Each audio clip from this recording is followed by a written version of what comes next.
We are all tired of promises of next-gen graphics that in the end look like they're from 2015, running in full HD, right? Fed up with this empty talk, I went on the most intense gamer hunt of my life to bring you 19 titles that will truly blow you away. I'm talking about a realism that borders on the actual world, where every texture and reflection seems to have jumped straight out of a photograph. Let's see if the SSD in your PS5 or Series X can handle loading these immense worlds. So get ready to drool, because this list is pure visual adrenaline, and if you can, leave a like to help the channel, and let's jump into the first game. Ghost of YOTEI establishes a new benchmark for visual fidelity on the PlayStation 5. This release takes the original's beauty and elevates it to a near-illegal level of lifelike portrayal. The quality is found in the organic details, the wind that dances with every leaf and every piece of fabric on Jin's armor, creating an unparalleled atmospheric immersion. The new island, centered around the imposing Mount YOTEI, is a spectacle of HDR and vibrant colors, with every Japanese landscape resembling a moving painting. The real magic is the enhancement at 60 frames per second. The fluidity of the katana and the particle visuals during the duels are so sharp that you will feel the tension and precision of every strike. Character models and facial expressions are incredibly true to life, raising the drama of the narrative. Furthermore, the console's ability to render the vast open area with minimal loading ensures that exploration on horseback is absolutely seamless. If you are looking for a title that is the very definition of open-world visual splendor, combining cutting-edge technology with an art design that celebrates nature, Ghost of YOTEI is a must-have. Prepare yourself for a level of detail that will make you want to pause the game at every sunrise. The Resident Evil 4 remake is the type of photorealistic horror that should be banned because it's so good. Capcom rebuilt this classic using the RE engine, and the outcome is a graphical faithfulness that makes you break out in a cold sweat. The masterstroke is the oppressive atmosphere created by the dynamic lighting. The shadows in the village are so dense they seem to reach out and grab you. Man, the attention to the character models is unbelievable. You can make out the texture on Leon's skin, the sheen of the rain on his jacket's leather, and the disgusting injuries on the Ganados. Ray tracing and ambient occlusion create a gloomy naturalism that makes you wonder if it's a game or a horror movie streaming. When you encounter a chainsaw-wielding Ganado, the visuals are so crisp that the tension becomes practically physical. This graphic marvel boosts the fear and immersion by 1000%. It's a technology showcase where the visual authenticity isn't just pretty, it's a tool used to scare you. Brace yourself, because this title is a visually perfect nightmare that will make you grateful you can't smell the villages. Stellar Blade isn't playing to win, it's playing to humiliate the competition in terms of model fidelity. What Shift Up managed to render on the PS5, especially on the protagonist Eve, is a level of intricacy that looks like digital manipulation. The focus on fabric, skin, and the metallic reflections of the armor is simply obsessive. The sci-fi post-apocalyptic world, with its ruins and devastated cities, is equally striking, featuring high-resolution textures everywhere. The Unreal Engine 4 truly shines, delivering an environment where the lighting is spectacular. The setting's realism complements the fast and fluid combat, where particle effects and motion blurs are executed flawlessly. It is an experience that seeks the perfect balance between stylized beauty and the visual credibility of the shattered world, almost as if the game had been photographed. The performance maintains a constant 60 frames per second, allowing the action to remain fluid and the graphic splendor to be ever present. You really need to see this to believe it. This is one of the best examples of how sci-fi art and next-gen technology can merge to create a game that is visually illegal because of how polished it is. Dead Space Remake didn't just rebuild a classic, it elevated it to a level of graphic realism where the horror becomes palpable. The game uses cutting-edge technology to intensify the claustrophobia, masterfully employing dynamic lighting. The weak glow of the emergency lights and the deep shadows forge an atmosphere so tense you'll almost smell burnt metal and blood. The lifelike quality here is centered on the persistent dismemberment system. The necromorphs are rendered with such fidelity that their dismemberment is graphic, visceral, and shockingly believable. The Aegis 7 has never looked so disgusting and detailed. Reflections in the metallic corridors and the vapor escaping from the pipes add layers of visual immersion that make you question if something real is nearby. Motive Studios did an incredible job refining the experience for 60 frames per second, ensuring that the frantic combat and jump scare sequences are smooth and visually impactful. Dead Space Remake is a graphic horror show that uses fidelity to leave you totally vulnerable. run because this game's visual appeal is as high as its scare factor. Atomic Heart is a visual shock that mixes classic Soviet architecture with the most insane futuristic technology. The game uses the Unreal Engine to forge environments so elaborate and bizarre that the visuals by themselves are an attraction. The graphic accuracy is absurd in the reflections, especially on the metallic and mirrored surfaces of Facility 38I26's labs. It's the kind of game that makes you say, damn, the 50s have never looked this real. What truly impresses me is the robot design. They are rendered with mechanical perfection and a metallic sheen that escalates the threat. The way light hits their chrome surfaces and the details in the battle damage are of the highest quality. The title is a feast for the eyes, with incredibly precise explosion particles and electric shock effects. The world of Atomic Heart hypnotizes you with its style and its flawless graphical execution. The visual absorption here is complete, transporting you to an alternate, fully photorealistic Soviet Union. This is an FPS that proves that audacious art direction, combined with state-of-the-art graphics, results in something visually illegal. Cyberpunk 2077 is the definition of a next-gen megalopolis. Night City is one of the densest and most visually stunning urban areas ever created, and what CD Projekt Red did with the lighting is simply jaw-dropping. The application of path tracing and ray tracing on the wet streets and saturated neon signs creates a realistic portrayal that makes the city feel tangible. I think the sheer beauty of this game should be illegal because it is so well crafted. Cyberpunk 2077 is a technological spectacle. The reflections on the chromed cars and in the puddles are pristine, and the way light from millions of advertisements hits the NPCs and buildings is a graphical engineering feat.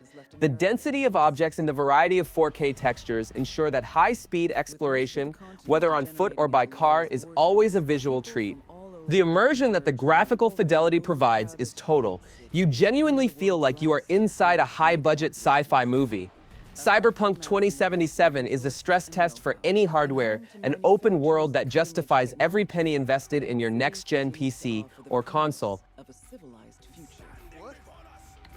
I doubt there is another shooter that can transport you to a world as desolate and at the same time as alive as Metro Exodus. I keep wondering, how much time did the developers spend just ensuring that every speck of dust raised or the light's refraction on the raindrops had this cinematic quality? The ray tracing performance on the newer consoles, especially on the PS5, is breathtaking, elevating the illumination to a standard that the competition is still trying to reach. It sounds like the machine is screaming from all the processing, but the result makes up for every frame. What bothers me, however, is that this insane pursuit of graphic realism sometimes sacrifices fluidity. The frame rate in some moments, mainly in scenes with a lot of action and particles on the screen, stutters slightly. Even in performance mode, this doesn't kill the game, but it takes away that feeling of absolute control that we expect from a AAA title. It's that old fight: sacrifice a little bit of the visuals for stability, or go all in on the beauty and accept the hiccups. But the game's heart remains the narrative and the vast settings, which go far beyond the subway tunnels, which is a relief. The experience of journeying through post-apocalyptic Russia across different seasons and biomes, snow, deserts, is unmatched. And the attention to detail on the weapons and environmental assets makes us forget the optimization issues. In the end, the raw beauty of Metro Exodus makes the purchase worthwhile. Have you ever stopped to wonder if the perfect open world exists? Horizon Forbidden West comes dangerously close to answering yes to that question, with one caveat: it is absurdly gorgeous. The environments feel truly alive, with the foliage reacting to the wind in a way that most games don't even attempt to replicate. Looking at the robots with that level of texture mapping and polygon detail makes the console sweat, but the frame rate remains steadfast, delivering the sensation that we are playing a Pixar animation with actual combat. The way the sunlight interacts with the new aquatic biomes is out of this world. The ray tracing on the water is so convincing that you even forget you're running from a robotic T-Rex. It's striking how the game manages to load so much information on the screen without pop-in or noticeable loading, thanks to the SSD.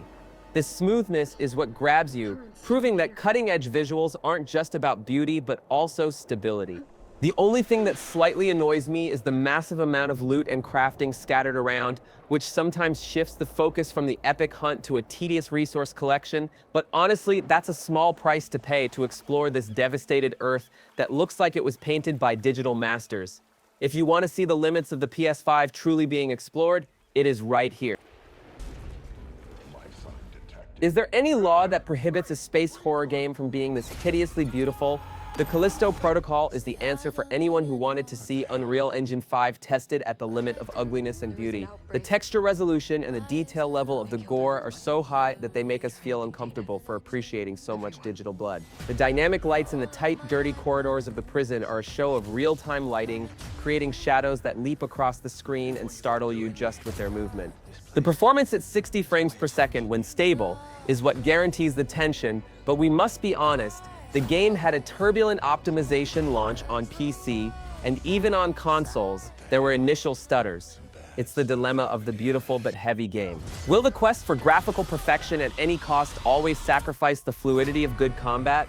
But what truly remains is the art direction. The design of the creatures and the filthy sci-fi Jupiter station hook you in a visceral way. If the goal was to create a spiritual successor that made you feel the pressure of every step, they succeeded, even if the combat system itself is a bit slower and clumsier than ideal. It is an unmissable graphic spectacle for those with a strong stomach. Is it possible to have a gigantic open world running at 60 frames per second with perfect reflections and non-existent loading screens? Marvel's Spider-Man 2 answers with a resounding yes while swinging through the metropolis at absurd speeds. Insomniac raised the bar for what is expected from an exclusive with a graphical fidelity that makes New York look like a movie set. The ray tracing on the skyscrapers and in the puddles is so clean that the PS5's power to render all of this while you are free-falling at 200 km/h is simply stunning. The transition between the characters, Peter and Miles, is instantaneous and demonstrates the power of the console's SSD like few other games have. This keeps the pace of the narrative and gameplay high, which is crucial for player retention. Not having that annoying loading pause to switch heroes is a game changer in the experience. However, and here's the catch, the map expansion, though welcome, brought areas that seem to have less detail density compared to central Manhattan. It is a slight inconsistency in quality, but it makes us question whether the scale ended up sacrificing a tiny bit of that obsessive detail we love. Overall, it is the superhero of next-gen graphics. Black Myth: Wukong is a game where the visual presentation is nothing short of breathtaking, fulfilling the promise of its early previews. The environments, inspired by classic Chinese mythology, are rendered with an unparalleled level of detail and density. The forests are lush, the temples are ornate, and the scale of the world feels truly vast and ancient. This beauty transforms every setting into a striking desktop-worthy image, urging players to pause and admire the artistry. The character designs stand out with equal splendor. Wukong himself, alongside the formidable bosses, exhibits an extraordinary richness in their modeling. The intricate textures on their armor, skin, and even the individual strands of hair are rendered with a precision that makes them look like interactive, high-fidelity sculptures. This focus on visual richness adds a tremendous weight to the narrative and the epic scale of the encounters. This visual mastery guarantees player retention. The experience of engaging in fierce, fluid combat against monstrous adversaries is dramatically enhanced by the sheer beauty surrounding the action. The game successfully uses its refined Oriental art direction and spectacular graphics to elevate the core experience, establishing a new standard for aesthetic excellence in modern action titles. Have you ever wondered if we are about to mistake gameplay for live action? Hellblade 2 is here to permanently blur that line. The level of detail on the characters' faces is so extreme that it looks like we are looking at real actors thanks to the massive use of performance capture. Senua, in particular, has an expressiveness that very few games even attempt to achieve. Every wrinkle and every strand of hair has a life of its own rendered in real time. The total focus on the ambiance, with that dense fog and the dark lighting of Iceland, proves that it is not just the polygon count that matters, but how the art direction uses these resources. The game drowns you in an oppressive atmosphere, and the graphic fidelity is the anchor of this immersion. It is an auditory and visual experience that grips you to the screen. What bothers me a little, and it is a characteristic of the first game, is the extreme linearity. To maintain this insane fidelity, the level design is restricted, giving you little room to breathe or explore. Is the sacrifice of freedom in the name of maximum beauty worth it? For those seeking an impeccable narrative with visuals that look like they came from 2030, the answer is yes. What to expect from a game where the mission is to deliver packages, but that looks like a fashion show in a post-apocalyptic world? Death Stranding 2 promises to take the Kojima charm and the Fox engine, or whatever he is using now, to the limit of surreal fidelity. The trailers have already shown us character models with absurd intricacy, where every pore and every expression seems to have been digitally sculpted. I wonder if it's performance capture, or if they cloned the actors. Kojima's great stroke of genius is always the art direction. He transforms vast and desolate landscapes into canvases, and the sequel seems to double down on the quality of the textures and the lighting, ensuring that the world is mesmerizing to explore. The way water and surfaces react to light is what truly sets this game apart. The part that might push audiences away is the pacing. If the first game was already notoriously slow and focused on walking, will the obsession with graphical fidelity slow down the gameplay even further in the name of immersion? For those who enjoy the delivery simulation vibe with cinematic visuals, it is unmissable, but those seeking fast action might get frustrated with the intentional sluggishness. But I'm afraid Death Stranding is far from over. Have you ever booted up a game and thought, this looks like an HBO Max thriller, but I'm in control? Alan Wake 2 is that exact experience. Remedy took photorealism and applied a psychological horror filter that is chilling. The use of ray tracing and path tracing is so precise that the shadows and the lighting in the tight environments and the darkness of the dark place are another character altogether. It's the kind of fidelity that we usually only see in technical demos, but it is here, running smoothly.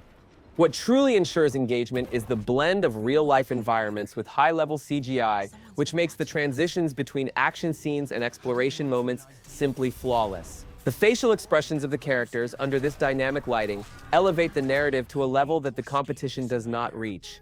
The performance is brutal, but the visual experience makes every watt of energy spent worthwhile. The only thing that bothers me a little is the extremely slow pace of some investigation sessions, which seem to drag the story out just to stretch the duration. For those expecting a fast horror shooter, the emphasis on slowness and puzzle solving can be a hindrance. But if you want a technical showcase of lighting and atmosphere, this is the champion.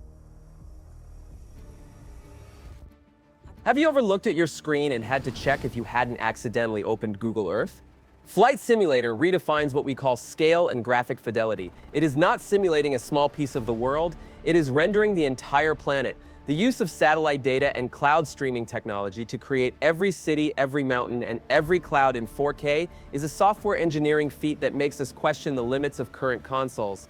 Flying over Rio de Janeiro or New York and seeing the level of detail in the buildings and the real-time shadows is an experience that only this next-gen can deliver. The atmospheric lighting with the sun setting and the volumetric clouds effect is so perfect that it genuinely makes you feel like you are in the cockpit. It is the next-gen benchmark for the environmental realism category. The problem, of course, is the sheer size. To run this marvel at maximum settings, you need an absurdly fast internet connection and hardware that doesn't beg for rest. The performance on consoles, while great, still doesn't compare to the smoothness of a high-end PC, which can be a disappointment for anyone expecting a consistent 60 frames at 4K. That is the price of planetary perfection. Is it possible to have an epic saga with battles against gods and still maintain a level of graphical detail that defies realism? God of War Ragnarök not only achieves it, but sets a new standard for cinematic narrative on consoles. I keep wondering how they managed to keep the camera so close to Kratos, with every wrinkle and every strand of beard rendered to perfection, while the screen is exploding with particle effects. The game's masterstroke is its optimization. It runs flawlessly on the PS5, offering the choice between a gorgeous 4K fidelity mode and a smooth 60-frame performance mode without sacrificing the visual appeal. This is software engineering at its peak, ensuring the player gets the best of both worlds. The transition between realms and the sheer variety of environments is a visual delight. The only reservation I would make is about the scale of the skills and equipment menus, which sometimes become a little confusing and slow to navigate. It is a minor ergonomic misstep in a game that is technically near perfect. But for those who want to experience Norse mythology with the highest possible fidelity and a camera that never cuts away, this is the complete package. What do you even know of God's word? Can you imagine a game that manages to make you feel discomfort, pain, and beauty all at once just through the power of its visuals? The Last of Us Part 2 is the zenith of performance capture and environmental fidelity of the last generation, which has been enhanced for the current one. I keep thinking how much time was spent ensuring that every blade of grass in Seattle, every texture of wood, and every wound looked hauntingly real. The detail density in the settings is preposterous. What truly defines the game is the character's expressiveness. Naughty Dog raised the industry standard. The subsurface scattering on the skin and the detail in Ellie's eyes are so precise that you pick up subtle emotions. This is crucial for retention, as the emotional connection to the narrative is reinforced by the realism of the models. The only thing that generates debate, and it is a criticism of the game design, is the brutality and graphic violence, which are sometimes so realistic that they can become gratuitous for some players. Was the level of detailed gore truly necessary to tell the story? But technically speaking, this game is the king of photorealistic graphics on consoles. What Rockstar accomplished here, speaking purely about graphical fidelity and world consistency, should genuinely be studied in game design colleges. Think about it. This is the single open-world game where if your character is smelling bad, other people will comment on the odor. This meticulous attention to tiny details, from the physics of a flying hat to the volumetric lighting inside a dim saloon, is what turns this title into an almost tactile experience. The map's beauty is so vast and so varied, ranging from snowy mountains to sprawling industrial cities, that it makes you wonder, will the next console generation even be able to be as ambitious as RDR2 already is? All this technical ambition takes a toll that many unprepared players definitely felt. The gameplay feels heavy. The truth is that, at times, the excessive immersion actually gets in the way of the fun. Walking through the camp is slow, the cover system is questionable, and the interface seems designed to punish anyone who is in a hurry. It's like driving a Ferrari that forces you to stop every few yards just to polish the tire. It's beautiful to look at, but a little tiresome to steer. Where is the lightness of modern games? Despite these criticisms regarding Arthur's control, it's the biome's density that truly matters. If you enjoy spending hours hunting just to watch the perfect animation of Arthur skinning an elk, this is the environment for you. The texture's realism and the day-night cycle turn every single screenshot into a high-quality desktop wallpaper. The game is technically flawless, but the slow pace of the action takes the breath away from those seeking agility.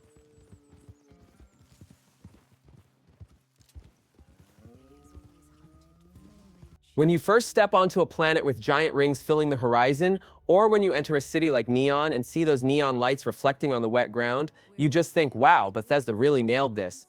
Starfield's visual presentation is a feast for anyone who loves space sci-fi with those retro-futuristic touches. They absolutely hit the right note with the art direction, making the ships, the armor sets, and the space stations look like they came straight out of a classic comic book, blending the old and the new with incredible style.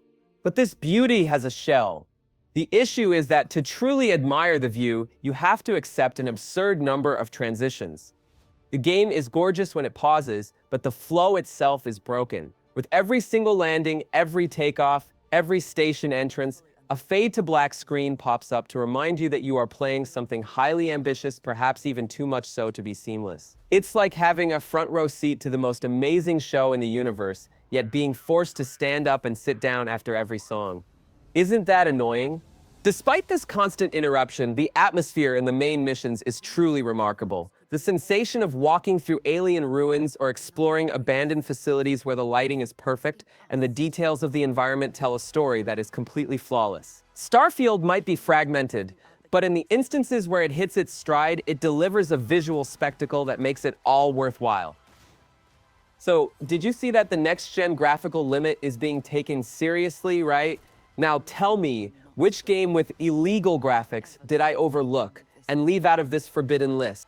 If you enjoyed the video and want to see the channel hit 50K subscribers, leave a like and subscribe. It helps immensely.